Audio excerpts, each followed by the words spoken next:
Hi guys, we'll be talking about Code Vita in this video. Code Vita एक TCS का hiring challenge cum एक coding contest होता है. So as we can see on their profile कि हम लोग register इसमें registration हमारी एंड हो रही है 5 जुलाई को. तो लाइक हमारे को एडवांटेज क्या, अगर हम ग्रेजुएशन कर रहे हैं, हम फर्स्ट सेकेंड या थर्ड ईयर में हैं, तो इससे एडवांटेज क्या मिल रही है हमें.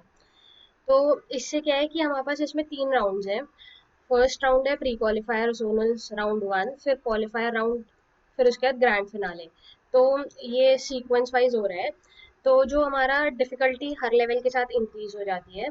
तो आज हम इसके बारे में बात करेंगे कि लाइक अगर हमने ये पेपर दिया तो हमारे को क्या फ़ायदा होगा एंड हम किस लेवल की तैयारी करें जो कि हमारा ये पेपर क्लियर हो जाए.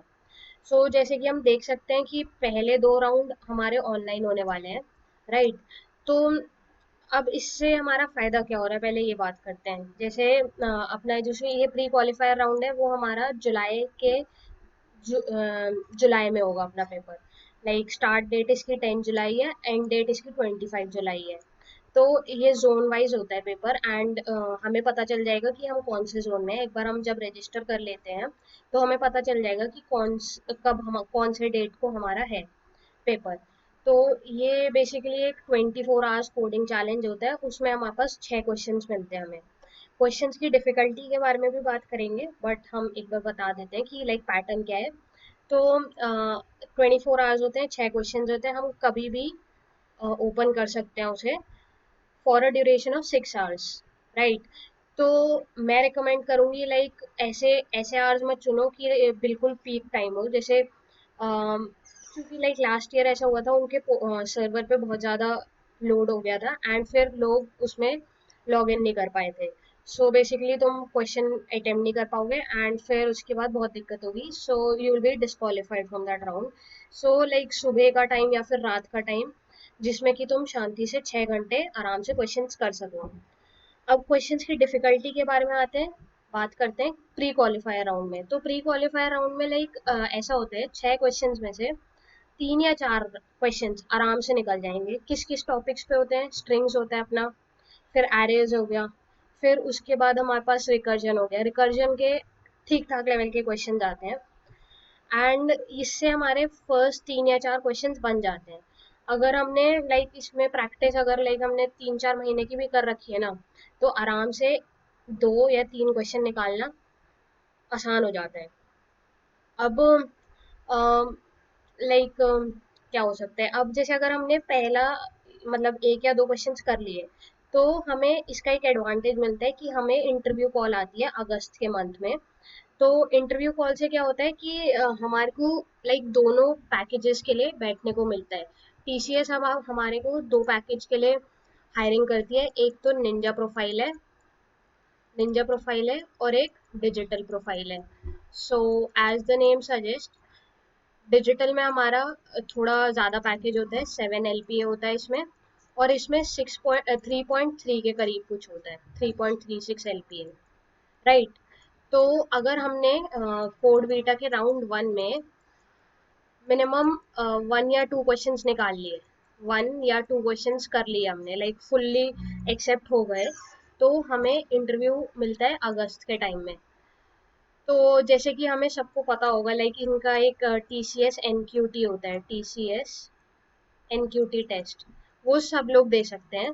इससे मतलब ये हमारा सीक्वेंस वाइज चलता है हमारा TCS NQT का. इसके बारे में हम एक बार डिस्कस कर लेते हैं. इसमें क्या होता है कि सबसे पहले हमें लाइक एक जनरल टेस्ट होता है, वो सब अपीयर कर सकते हैं, ठीक है. तो जो क्वालिफाई करेगा इस वाले पेपर में, जो क्वालिफाई करेगा उसके लिए एक और टेस्ट होता है, राइट. वो डिजिटल प्रोफाइल के लिए होता है. जो ये वाला टेस्ट क्वालिफाई करेगा उसे ये वाला टेस्ट देने को, ये लाइक हमारे होते हैं लाइक एप्टीट्यूड टेस्ट होता है इसमें. इंग्लिश होता है थोड़ा बहुत, फिर एक कोडिंग क्वेश्चन होता है एंड लाइक थोड़ा जनरल एप्टीट्यूड, राइट. थोड़े टेक्निकल क्वेश्चंस भी हो जाते हैं इसमें. तो जैसे इस ये वाला पेपर अटेम्प्ट करेगा इंसान, अब इसमें 2 ऑप्शन है कि क्वालिफाई किया या नहीं क्वालिफाई किया, राइट. अगर क्वालिफाई किया तो इसे इंटरव्यू की अपॉर्चुनिटी मिलती है 7 LPA वाले के लिए. ये अलग हर हर जो सारे राउंड्स है ना अलग अलग दिन के लिए शेड्यूल्ड होते हैं, मतलब वो हमें टाइम मिलता है प्रिपेयर करने के लिए।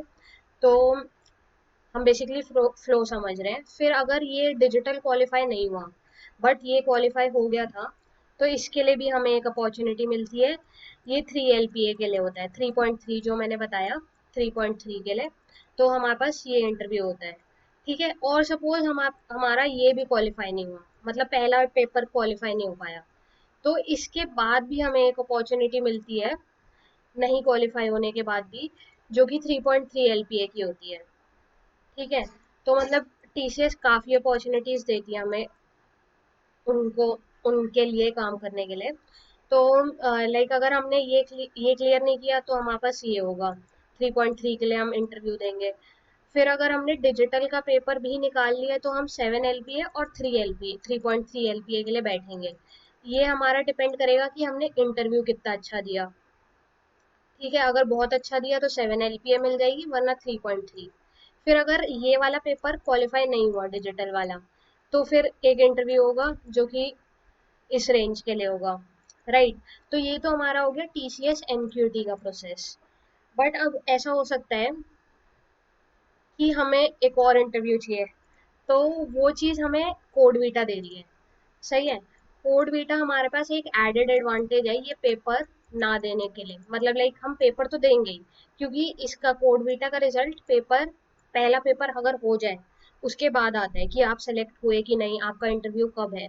तो हमें ये वाला NQT तो देना ही चाहिए, लाइक अगर हमें TCS में बैठना है तो ये एक एडेड एडवांटेज होता है। अगर कोड वीटा से नहीं हुआ तुम्हारा सिलेक्शन तो NQT के थ्रू हमारा सिलेक्शन हो सकता है।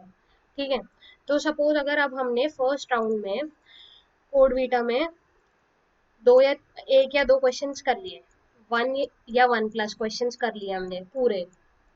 ठीक है, तो हमें इंटरव्यू के लिए अपॉर्चुनिटी मिलेगी।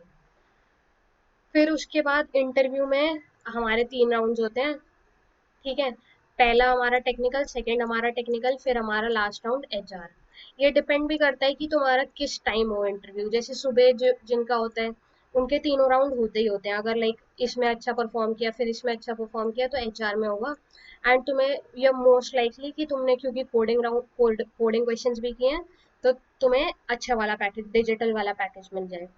राइट, और ऐसा भी हो सकता है कि लाइक एक के बाद लाइक शाम हो गई तो फिर डायरेक्ट HR करा दिया। तो इसकी कंफर्मेशन हमारे पास लाइक 1 मंथ बाद आती है कि हम सेलेक्ट हुए कि नहीं।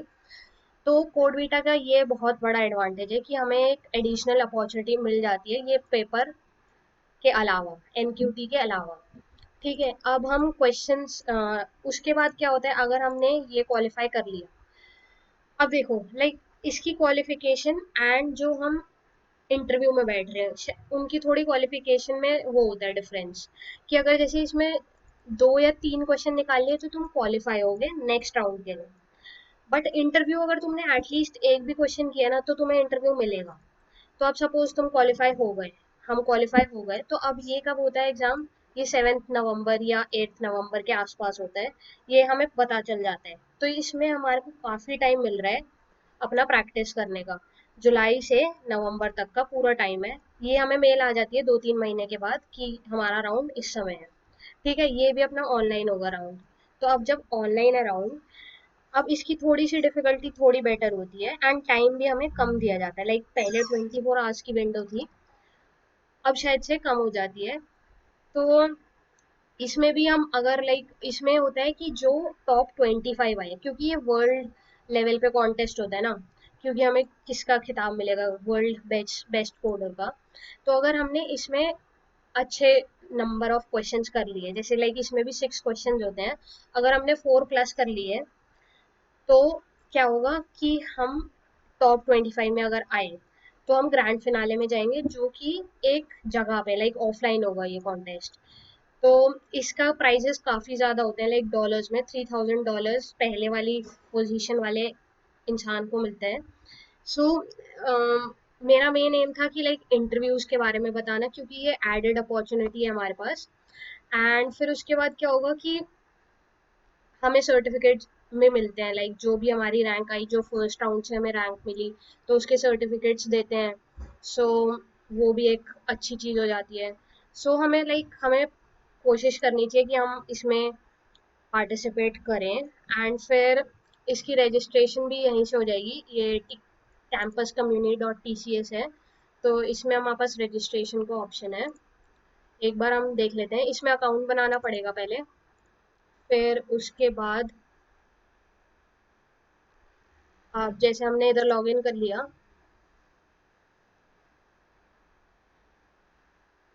फिर उसके बाद इधर हम कंट्री चूज करते हैं, एशिया में जाके इंडिया में चले जाते हैं अगर हम इंडिया के हैं।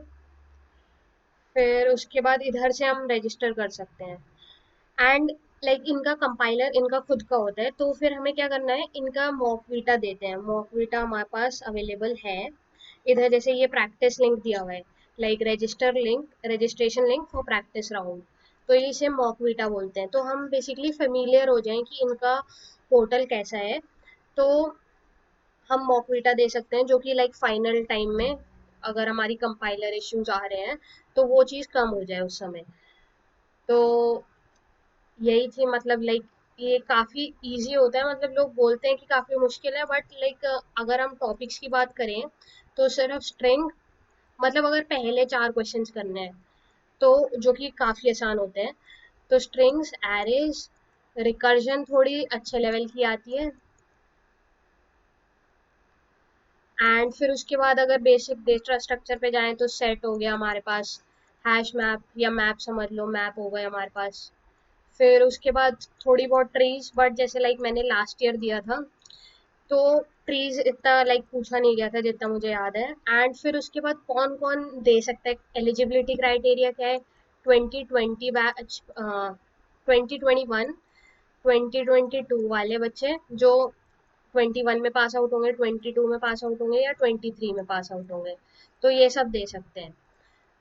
तो अगर अभी भी मेहनत शुरू करोगे तो काफ़ी टाइम है, जुलाई में कॉन्टेस्ट है, तो आई wish you all the very best, and I hope it was useful for everyone. Bye bye.